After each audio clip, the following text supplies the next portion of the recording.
Good morning, children. Today we will see the introduction of exercise 5.2. In the introduction, we will see angles made by transversal. Carefully listen the introduction. Angles made by transversal. Now, what is the meaning of word transversal in this section? For geometry, what is the meaning of transversal? Now see here, I have made two diagrams here. Number 1 is this one, number 2 is this one.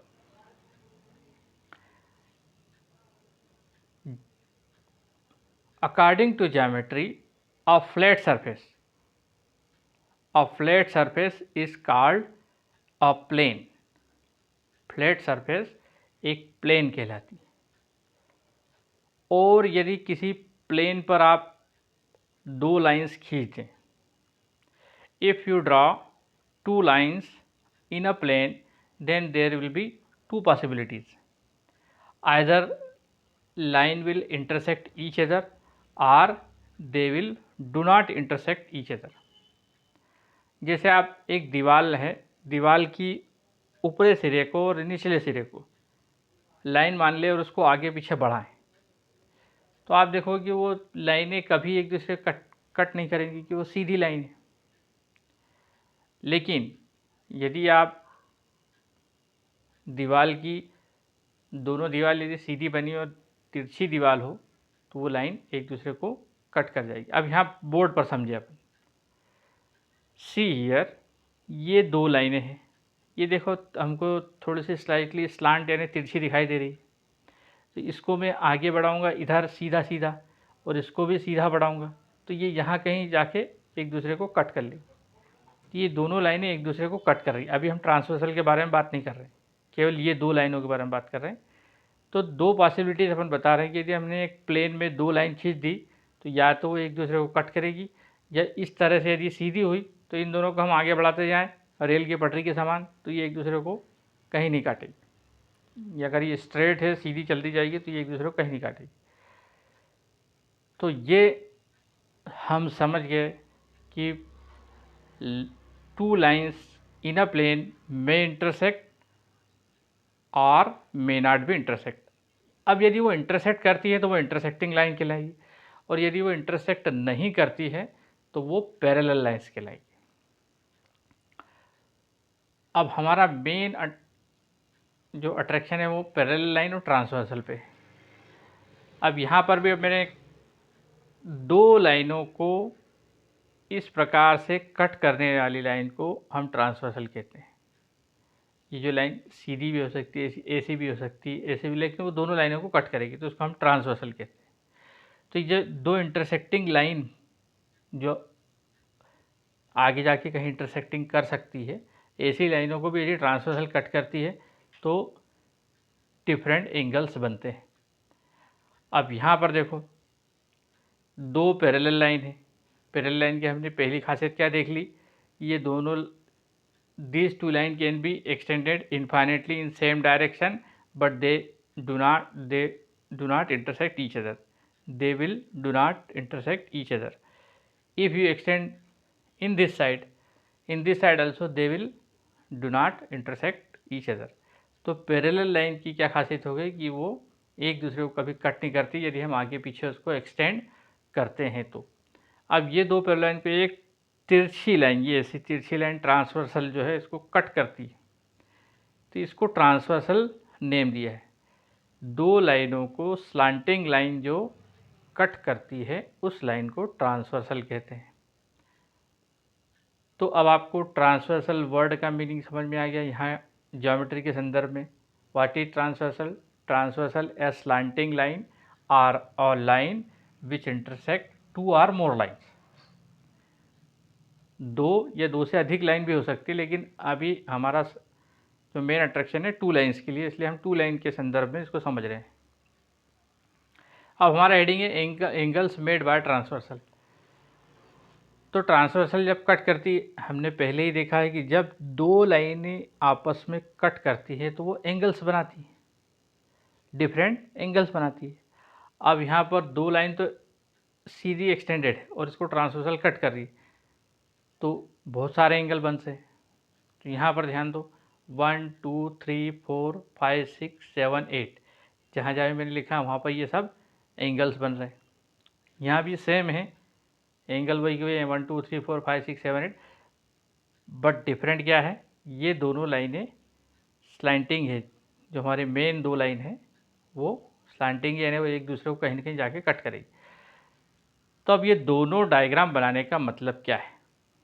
तो मतलब ये है, what is the importance of making of two diagram with two slanting line and one pair of parallel line. तो मतलब ये है कि जब इस कंडीशन में ट्रांसवर्सल कट करती है तो इन एंगल्स के बीच में कोई स्पेशल रिलेशन नहीं होता है,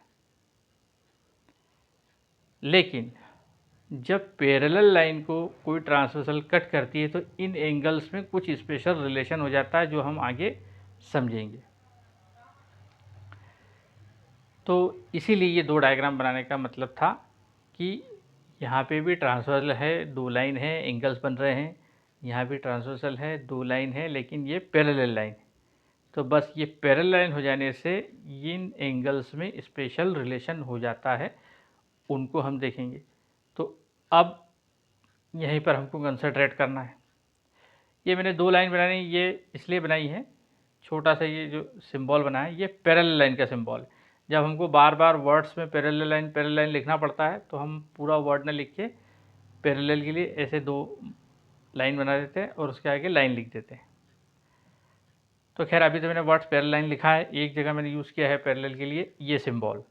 तो पैरेलल लाइन का सिंबल ये होता है, इसको हम रीड आउट करते हैं। सपोज ऐसा लिखा हुआ है, अभी क्वेश्चन में आएगा ए पैरेलल टू बी, ये दो लाइन देखो ये पैरेलल बनी हुई है इसी, तो इसको हम रीड आउट करते हैं ए पैरेलल टू बी। तो नाउ कंसंट्रेट हियर। नाउ कितने एंगल बने हैं? 1 2 3 4 5 6 7 8 एंगल बने। अब इन एंगल्स के बारे में हमको रिलेशन क्या है वो देखना है। First condition, if two parallel lines, ये दो पैरेलल लाइन है, कट बाय ए ट्रांसवर्सल, ये ट्रांसवर्सल कट कर रही है, then each pair of corresponding angles are equal in measure. Each pair of corresponding angles are equal. जब दो parallel line को एक ट्रांसवर्सल कट करती है तो करस्पॉन्डिंग एंगल मेजर्स में इक्वल होते हैं। अब वर्ड आ गया करस्पॉन्डिंग एंगल। करस्पॉन्डिंग एंगल कौन से होते हैं? तो इसको पहचानने के लिए अब आपको ध्यान देना है। मैंने लिखा एंगल 1 बराबर से एंगल 5। यहाँ पर देखो एंगल 1 इक्वल टू एंगल 5, ये करस्पॉन्डिंग एंगल होते हैं। अब इसको हम पहचानेंगे कैसे? तो देखो ये ट्रांसवर्सल के इस तरफ कौन कौन से एंगल बन रहे हैं? 1 4 5 8। तो जैसे आपने मन में सोचा एंगल 1, इसका करस्पॉन्डिंग ढूंढना है, तो उसके बाद में जो एंगल आ रहा है उसको छोड़ के अगला एंगल। तो 1 उसके बाद में कौन सा आ रहा है? 4, 4 के बाद में कौन आ रहा है? 5। तो 1 और 5 के बीच में रिलेशन होगा करस्पॉन्डिंग का। अब सपोज़ आपने मन में सोचा 4, कि 4 से हमको स्टार्ट करना है, तो 4 के बाद में कौन सा एंगल आ रहा है? 5। तो 5 को छोड़ दो, 8। तो 4 और 8 करस्पॉन्डिंग एंगल हो गए।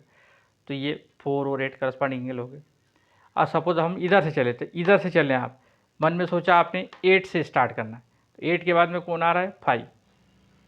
5 को छोड़ना है, क्योंकि मैंने बताया कि जो एंगल आप सोचोगे उसके बाद जो एंगल आएगा उसको छोड़ना है और अगला एंगल लेना है। तो ये 4, तो 8 और 4, तो ये देखो 8 और 4, यानी 4 और 8 या 8 और 4।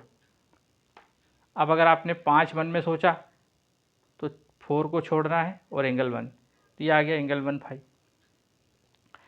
अब ये हो गया आपका ट्रांसवर्सल के इस तरफ का, यानी ट्रांसवर्सल के लेफ्ट हैंड साइड का एंगल की बात हो गई। अब ट्रांसवर्सल के राइट हैंड साइड में देखो, वहाँ भी एंगल है 2 3 6 7, एक लाइन में 2 3 6 7 है। तो आपने अगर 2 से शुरुआत करी एंगल 2, तो इसका करस्पॉन्डिंग कौन सा होगा? सोचो, हाँ, तो 6 एंगल होगा। क्यों? क्योंकि अभी मैंने आपको बताया एंगल 2 आपने सोचा तो 3 को उसके जस्ट बाद वाला एंगल छोड़ देना है और अगला लेना है, तो 2 और 6। अगर आपने 3 को पहले मन में सोचा तो फिर 3 के बाद कौन सा एंगल आ रहा है? 6 को छोड़ना है 7, तो angle 3 and 7 will be corresponding angle. So it is clear now that corresponding angles क्या होते हैं। तो करस्पॉन्डिंग एंगल हम पहचान गए। तो ये पैरेलल लाइन की स्पेशल क्वालिटी हो गई कि पैरेलल लाइन को जब एक ट्रांसवर्सल कट करती है तो करस्पॉन्डिंग एंगल्स इक्वल होते हैं। अब करस्पॉन्डिंग एंगल को पहचानना हम सीख गए। जैसे हमने 1 लिया तो उसके बाद वाला एंगल छोड़ के 5, तो 1 और 5 करस्पॉन्डिंग एंगल हो गए। अगर 4 लिया तो 4 और 8 करस्पॉन्डिंग एंगल हो गए। सिमिलरली इस तरफ 2 अगर आपने मन में सोचा है तो 3 को छोड़ देना है 6, 2 एंड 6। अगर आपने 3 मन में सोचा है तो 3 की जस्ट बाद कौन आ रहा है? 6 को छोड़ के 7, तो angle 3 plus 7, angle 3 and 7 will be corresponding angle and these angles will be equal in measure. Angle 1 का जितना मीजर होगा एंगल 5 का भी उतना मीजर होगा। तो ये एक स्पेशल रिलेशन हो गया। अब हम लेते हैं second point. If two parallel lines cut by a transversal, each pair of alternate interior angles are equal in measure. अब नया वर्ड आ गया अल्टरनेट इंटीरियर एंगल। तो अल्टरनेट इंटीरियर एंगल क्या होता है? तो आप ध्यान दो कि ये दो पैरेलल लाइन है, दो पैरेलल लाइन के बीच का जो भाग होता है वो कहलाता है interior. The interior portion of in between the two parallel lines are called interior। अब अल्टरनेट का मतलब क्या हुआ? तो अब यहाँ पर देखो ये ट्रांसवर्सल कट कर रही है, तो ट्रांसवर्सल कट कर रही है तो अल्टरनेट का मतलब होता है एक साइड का एक और दूसरी साइड का एक। तो ये एंगल 4 और 6 ये क्रॉस पोजीशन में है। ये देखो एंगल 4 इधर है, ट्रांसवर्सल के लेफ्ट हैंड साइड में है, और ट्रांसवर्सल के राइट हैंड साइड में क्या है? 6। तो एंगल 4 और 6 अल्टरनेट इंटीरियर एंगल हो गए, और एंगल 3 और एंगल 5 अल्टरनेट इंटीरियर एंगल होगा। अब यहाँ इंटीरियर वर्ड का यूज़ क्यों किया है? क्योंकि देखो ये दोनों लाइनों के बाहर भी ये 2 और 8 भी क्रॉस पोजीशन में, 2 इस तरफ है और 8, लेकिन ये लाइन के बाहर है। तो हमको क्लियरली समझ में आना चाहिए कि हम कहाँ की बात कर रहे हैं, इसलिए इंटीरियर वर्ड यूज़ करना पड़ेगा। इंटीरियर मतलब दोनों लाइनों के बीच के भाग को इंटीरियर कहते हैं। तो अब आप समझ गए what is the alternate interior angle. Alternate cross position में रहते हैं। एंगल 4 आपने लिया तो उसके क्रॉस पोजीशन में कौन आ रहा है? 6, और ये इंटीरियर में ही है। और अगर एंगल 3 लिया तो इसके क्रॉस पोजीशन में कौन सा आ रहा है? 5। तो 5 और 3 अल्टरनेट इंटीरियर एंगल होंगे, और ये कैसे होंगे? इक्वल होंगे। तो यहाँ पर देखो angle 4 and angle 6, angle 4 and angle 6 alternate interior angle, angle 3 and angle 5 alternate interior angle. तो वर्ड को ध्यान में रखना है। अल्टरनेट मतलब क्रॉस पोजीशन में, ट्रांसवर्सल के क्रॉस पोजीशन में, यानी ट्रांसवर्सल के एक साइड एक एंगल होगा और दूसरी साइड होगा, या ट्रांसवर्सल के लेफ्ट हैंड साइड में एक एंगल होगा और राइट हैंड साइड में एक एंगल होगा, और पैरेलल लाइन के इंटीरियर में होगा, यानी दोनों लाइनों के अंदर। तो now it is clear if two parallel lines cut by a transversal each pair of alternate interior angle equal in measure। तो एंगल 4 बराबर से 6 होगा और एंगल 3 बराबर से एंगल 5 होगा। ये हमने लिख दिया। ये कौन से एंगल है? अल्टरनेट इंटीरियर एंगल हो गए। फिर पॉइंट नंबर 3 देखो, if two parallel line cut by transversal each pair of same side of transversal are supplementary. अब देखो ट्रांसवर्सल हमको समझ में आ गई, ये ट्रांसवर्सल है। सेम साइड का मतलब क्या हुआ कि एक ही लेफ्ट हैंड साइड या राइट हैंड साइड। तो cut by each pair of same side of transversal are supplementary. तो सेम साइड के एंगल सप्लीमेंट्री थे। अब देखो यहाँ इंटीरियर में ध्यान दो, ये दोनों इंटीरियर में, ये 4 है और ये 5 है। ये कहाँ पर है? ट्रांसवर्सल के लेफ्ट हैंड साइड में। ये तो ये सेम साइड के हो गए।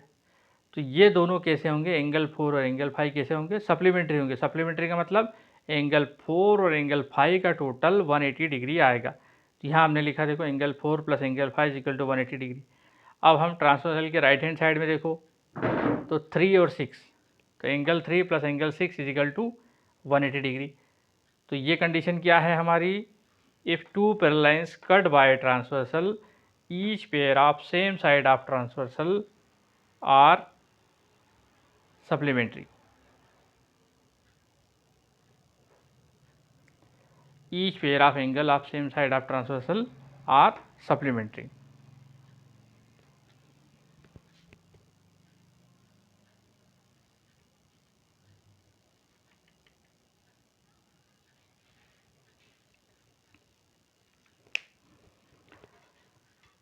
Now it is clear कि angle 4 plus angle 5 is equal to 180 degree, angle 3 plus angle 6 is equal to 180 degree.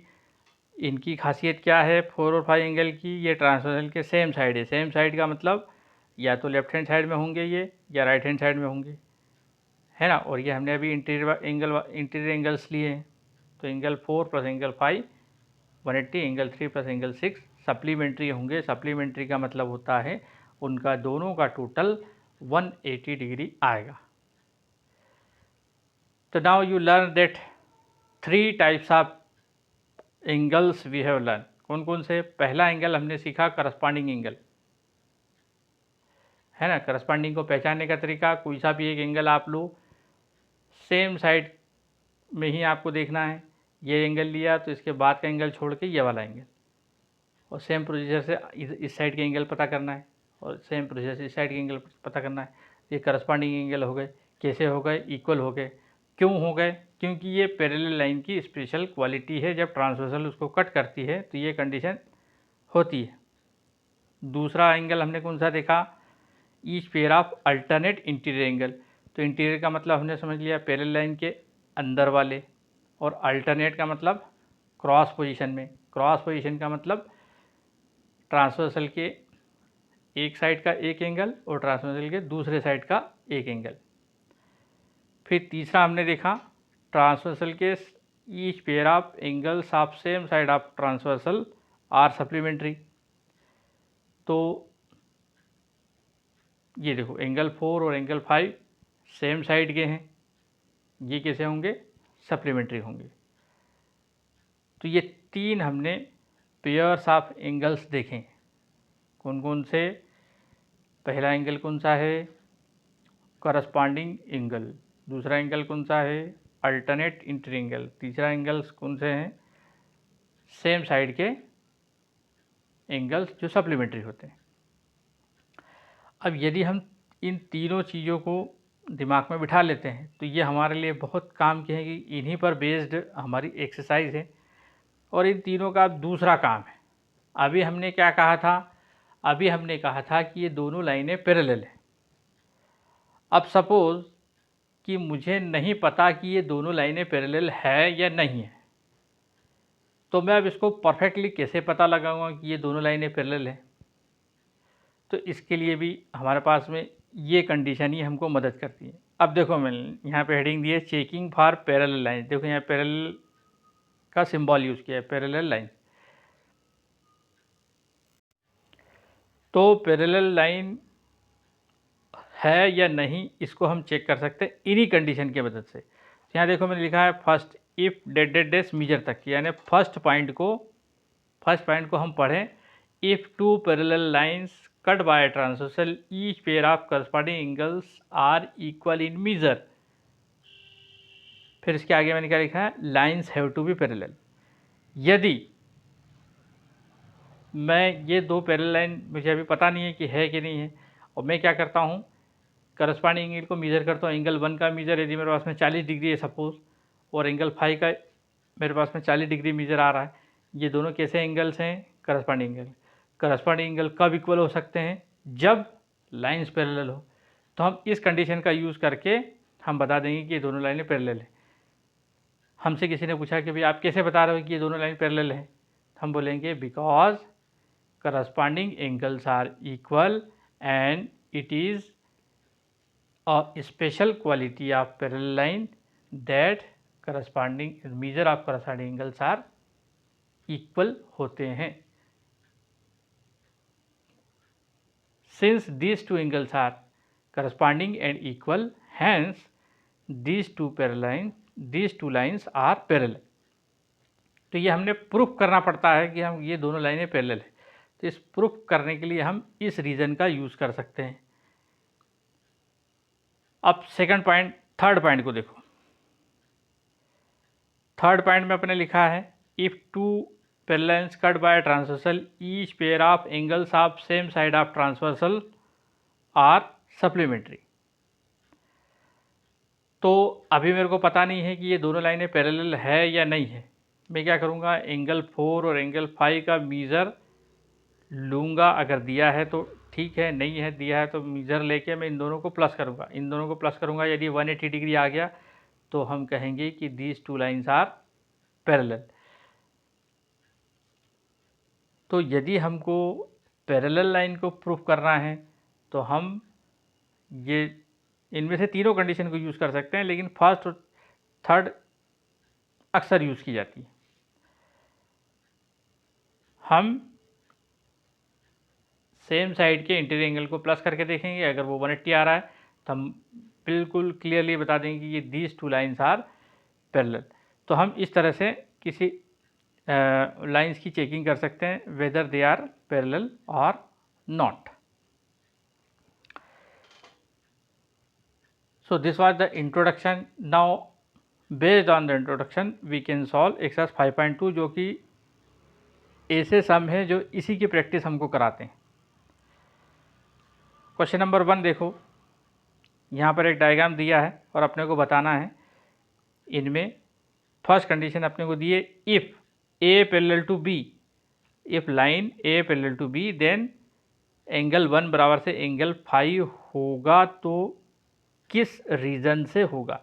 Bye what property you will say that angle 1 equal to angle 5। तो सबसे पहले यहाँ देखो angle 1 यहाँ है, एंगल 5 यहाँ है। अपन जानते हैं कि एंगल 1 के बाद का एंगल छोड़ के अगर हमने दूसरा एंगल लिया है मतलब ये करस्पॉन्डिंग एंगल है, और क्वेश्चन में दिया है कि ये दोनों इक्वल है ना। तो ये दोनों इक्वल हैं तो प्रॉपर्टी कौन सी लगी, करस्पॉन्डिंग एंगल्स। ये दोनों एंगल इक्वल क्यों हैं, because of corresponding angle property. और ये हमको क्वेश्चन में दिया हुआ है कि लाइन ए और बी पैरेलल है। फिर सेकंड क्वेश्चन देखो, if angle 4 equal to angle 6 then A parallel to B होगा वाई। अभी मैंने आपको बताया था कि हम किसी लाइन को चेक कर सकते हैं इन कंडीशन की मदद से। सबसे पहले हम देखो एंगल 4 और एंगल 6 कहाँ है। एंगल 4 और एंगल 6, एंगल 4 ट्रांसवर्सल के लेफ्ट हैंड साइड में है, एंगल 6 ट्रांसवर्सल के राइट हैंड साइड में है और क्रॉस पोजीशन में है। क्रॉस पोजीशन में कौन सा एंगल होता है, अल्टरनेट इंटीरियर एंगल। तो यहाँ पे कंडीशन कौन सी, प्रॉपर्टी कौन सी लगी, by the property of alternate interior angle these lines are parallel. Alternate interior angle केवल पैरेलल लाइन में ही इक्वल होते हैं। Now question number third, if angle 4 plus angle 5 equal to 180 then A parallel to B होगा तो कौन सी property लगी। तो यहाँ देखो एंगल 4 और एंगल 5 कहाँ हैं, ट्रांसवर्सल के लेफ्ट हैंड साइड में है और इंटीरियर में, और दोनों का टोटल कितना आ रहा है 180, मतलब ये सप्लीमेंट्री है। तो यहाँ पर प्रॉपर्टी लगेगी same side angles are supplementary. Transversal के same side angles are supplementary, ये पूरा अपने को लिखना है। Each pair of angles of same side of transversal are supplementary. तो मैंने ये शॉर्ट में लिख दिया यहाँ पर, same side angles are supplementary. By this property ये लाइनें पैरेलल हैं। तो इन्हीं की प्रैक्टिस के लिए ये फर्स्ट सम था। नाउ सेकंड सम। सेकंड सम में सेम डायग्राम दिया है, केवल एंगल की पोजीशनिंग थोड़ी चेंज हो गई। यहाँ पर 1 2 3 4 और 5 6 7 8। अभी अपने को बताना है the pairs of corresponding angle कौन कौन से, इस डायग्राम में पेयर्स ऑफ करस्पॉन्डिंग एंगल कौन कौन से। तो देखो सबसे पहले अपन ने 4 लिया तो 3 छोड़ के 8, 4 और 8 क्या है, करस्पॉन्डिंग एंगल है। फिर 3 और 7 करस्पॉन्डिंग एंगल है।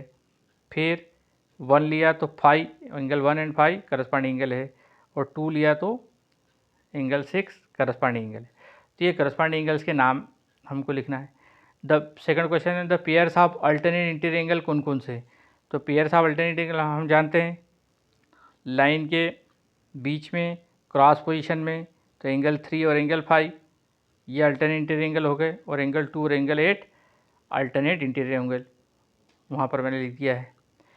फिर interior angles of same side और ट्रांसवर्सल, ट्रांसवर्सल के सेम साइड के इंटीरियर एंगल कौन कौन से होंगे। तो ये देखो ये ट्रांसवर्सल है, इसके सेम साइड के इंटीरियर है दोनों पेर लाइन के बीच के एंगल, तो 3 और 8 ये सेम साइड के इंटीरियर एंगल है, और 2 और 5 सेम साइड के इंटीरियर एंगल है। तो आंसर हमने लिख दिया angle 3, interior angles of same side angle 3 and angle 8 और angle 2 and angle 5। Now fourth question, vertically opposite angles. तो वर्टिकली अपोजिट एंगल्स के बारे में पहले पढ़ चुके हैं। तो यहाँ पे वर्टिकली अपोजिट एंगल किसको कहते हैं, जो नोज टू नोज या वर्टेक्स टू वर्टेक्स अपोजिट हो।